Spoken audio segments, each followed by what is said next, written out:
គ្រូពេទ្យអើយមានតែអ្នកគ្រូហើយជួយសងគ្រោះជីវិតខ្ញុំឲ្យបានសប្បាយផុតពីគ្រោះថ្នាក់ខ្ញុំយ៉ាងមានគុណអត់ដល់រយផ្ទឹមមិនបានទេ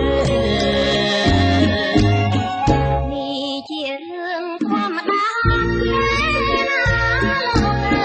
លោកគង់ហើយខ្ញុំស្មើចិនតាឆ្នាំទេណា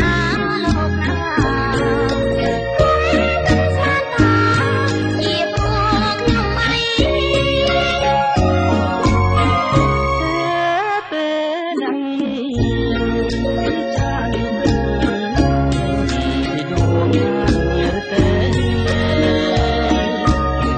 សូមខអ្នកនាងជួយឲ្យខ្ញុំជាព្រមទាំងថ្នាំពេទ្យទៀតផងណាថាគឺខ្ញុំសប្បាយហើយពីរោគីសូមលាសិនហើយអ្នកគ្រូពេទ្យអើយខ្ញុំអញ្ជើញទៅណាខ្ញុំនេះប្រកាសទីជឿវិញទៀត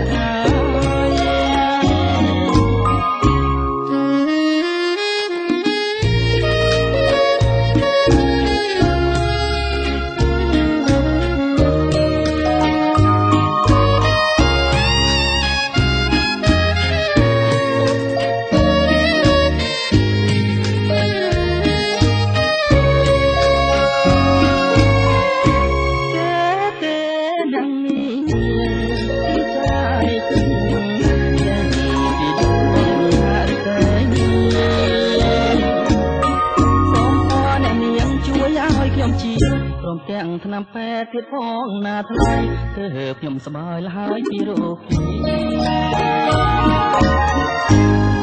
សូមលា